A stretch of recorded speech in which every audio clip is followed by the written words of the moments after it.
Y cuando son las 9 de la noche con 5 minutos y 26 segundos, tengo mi primera agenda de riesgos del 2022. Ya están aquí conectadísimos mis queridísimos Rodrigo Elizarrarás y mi queridísima Cristina Rivas, justamente pues para decirme cuál es el tema con el que vamos a abrir el año, los jueves de agenda de riesgos.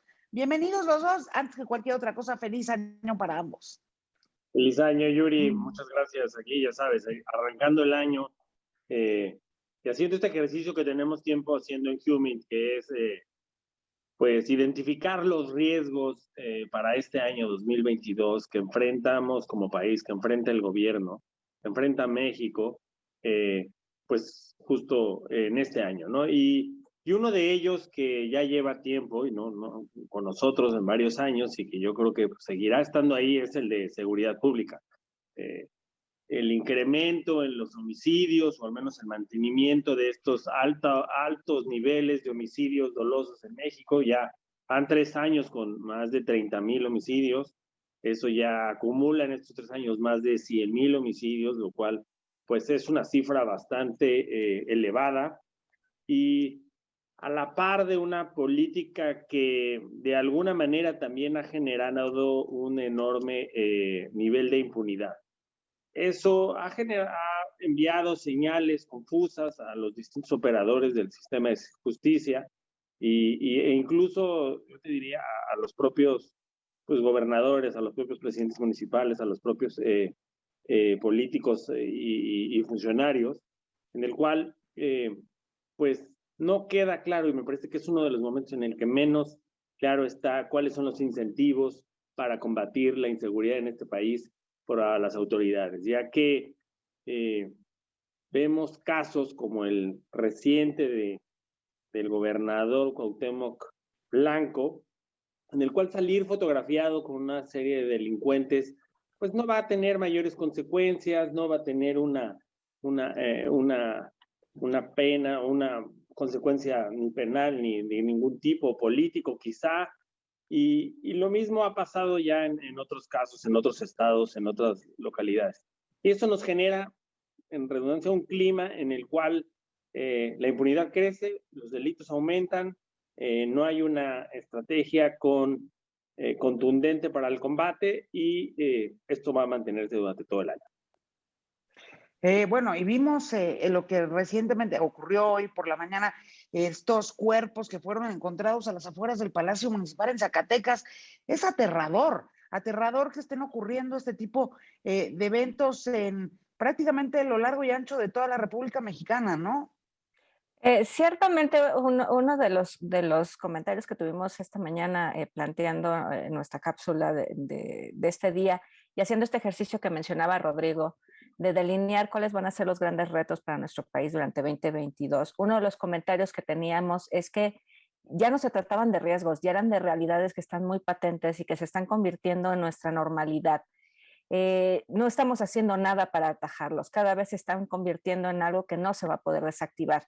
El caso de Zacatecas es particularmente doloroso, uno de los estados que durante 2021 generó un gran nivel de violencia, en donde 4 de los municipios se encuentran dentro de las 50 ciudades más violentas del país de los últimos 6 meses, en el que se registraron 38 colgados durante el año anterior. Si recuerdan, en noviembre, diciembre del año pasado tuvimos una cápsula en la que estuvimos hablando de los 10 colgados que se encontraron en los puentes allá en Zacatecas. Así que la situación no ha mejorado y por el contrario parece que se va deteriorando cada vez más. Y como decía Rodrigo, el problema es que las autoridades locales están lavando las manos, cada vez se están haciendo más irresponsables de lo que sucede en los estados, y una declaración pasmosamente dolorosa del gobernador de Zacatecas en el que prácticamente le pide a su ciudadanía encomendarse a Dios. Sí, se parece al detente por dos con el que arrancamos la pandemia, ¿no?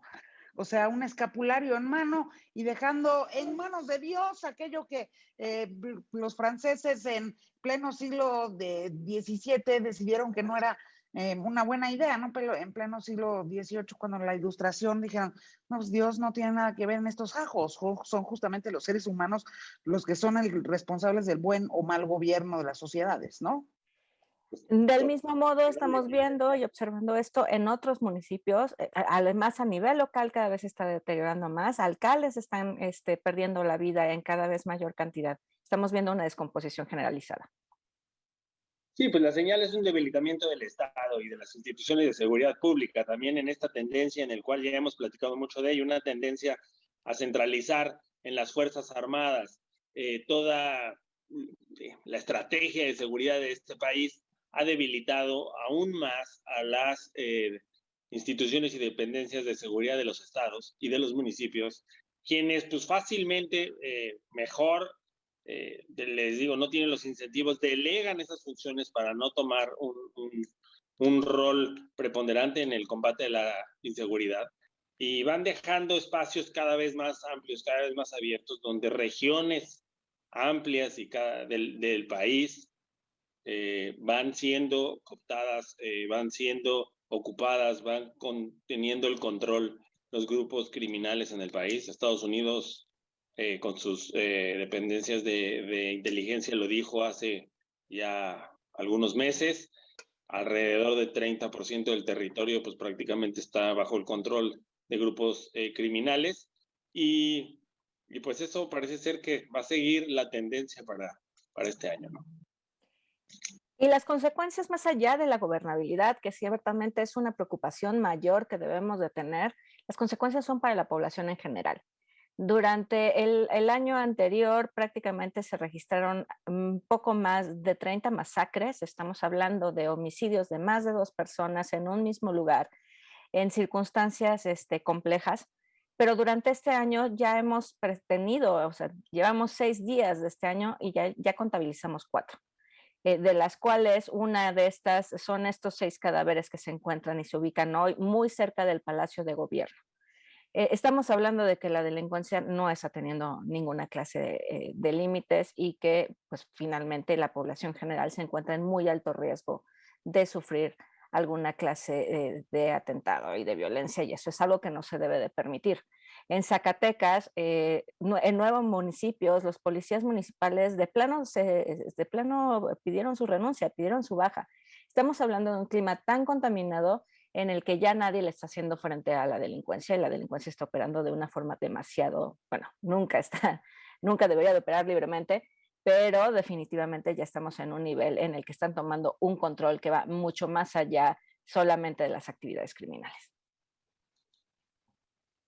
Bueno, y lo que resulta doblemente aterrador es que el discurso no se ha modificado a nivel federal, entonces las instancias locales no sienten ningún tipo de presión tampoco a que se modifique en el terreno local, ¿no?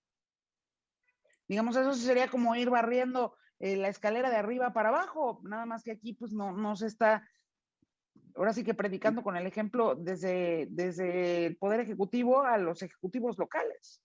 E insisto, debería de haber algún tipo de sanción para un gobernador que sale fotografiado, y ahí sí más bien abrazando criminales en una casa, aparentemente alguien conocido de todos ellos, y debería de generar algún tipo de reacción, algún tipo de medida, no genera ningún, más allá de un conjunto de tweets y quizá un poco de indignación de algunos ciudadanos, no genera nada más, y me parece que ahí está un ejemplo, y el otro es lo de Zacatecas, como bien dijeron. Y si eso además se traduce en digamos, la promesa de no sanción o de impunidad a nivel de calle, pues lo que vemos es que ahora justamente los asaltantes se sienten absolutamente libres de subirse a una combi con una subametralladora, como ha estado ocurriendo en Coacalco en los últimos días, ¿no? Entonces, en todos los niveles, sea de afrentas o amenazas o francas mensajes, ¿no? De los grupos del narcotráfico o la delincuencia organizada hacia el Estado mexicano, pero lo mismo a los ciudadanos de a pie. Entonces es terrible, digamos, todas las aristas que tiene esta falta de seguridad en todo el territorio, ¿no? Así es, la seguridad y la tranquilidad no se construye solamente de arriba para abajo. La primera línea de defensa y la primera línea de protección y la primera línea de bienestar para la población es que en su entorno próximo, en su casa, en su vecindario, en su municipio, tenga las mínimas medidas de seguridad para no estarse preocupando porque al salir a la calle ya no va a volver. Que pueda salir a la calle a realizar sus actividades económicas, sus actividades para llevar un sustento a su hogar sin tener preocupaciones. No podemos volver a esa época en el que la gente se llamaba por teléfono para decir, oye, para ir al camino al trabajo, por favor no vayas por esta calle porque está una balacera. No podemos regresar a esos tiempos. La seguridad de la ciudadanía es fundamental para que el Estado pueda trabajar de una forma ordenada y que podamos conseguir esos ideales que nos hemos trazado desde hace mucho tiempo, que es tener justicia, que es tener una economía, que es tener paz. ¿En dónde, qué es lo que tendría que pasar de manera inmediata y en el largo plazo para que esto pues se recomponga un poquito, ¿no? Porque se ha descompuesto y gravemente en los últimos meses, en los últimos años. Yo pondría rápido una pregunta a Yuri y le dejo espacio a Cris para poder completar. Y es, ¿te acuerdas que hace unos meses aquí platicamos, comentamos, porque había recién lanzado el gobierno una estrategia de seguridad pública para 100 municipios? Yo pondría hoy, ¿dónde está la estrategia? ¿Qué hay de esa estrategia? ¿Dónde quedó? ¿No? 100 protección de los 100 principales municipios. No justamente está. En Zacatecas se realizó el evento, ¿no? Si no me estoy equivocando, si no me estoy patinando, pero fue justamente en ese estado en donde hoy amanecieron varios cadáveres en una camioneta a la puerta del Palacio Municipal, ¿no? Justamente ahí. Totalmente. ¿Qué necesitamos generar? Corresponsabilidad de las autoridades en el combate a la delincuencia. Tenemos que empezar, si no vamos a castigar sin ton ni son a quien no haga las cosas bien, sí tenemos que hacerlos responsables por actos que parezcan indebidos. Han pasado, no es la primera vez que gobernadores son acusados de tener algún vínculo con el narcotráfico sin que haya ni siquiera una investigación. Tenemos que hacer algo. Hoy le pedía explicaciones a López Obrador a Felipe Calderón por su contratación de Genaro García Luna. Pues yo creo que también el presidente tendría que dar algunas explicaciones, ¿no? Una que otra, en exactamente el mismo sentido. Así es, sin duda. Gracias, Cris Rivas, Rodrigo Lizarrarás. Nos vemos la próxima semana en Agenda de Riesgos. Les mando un beso grande.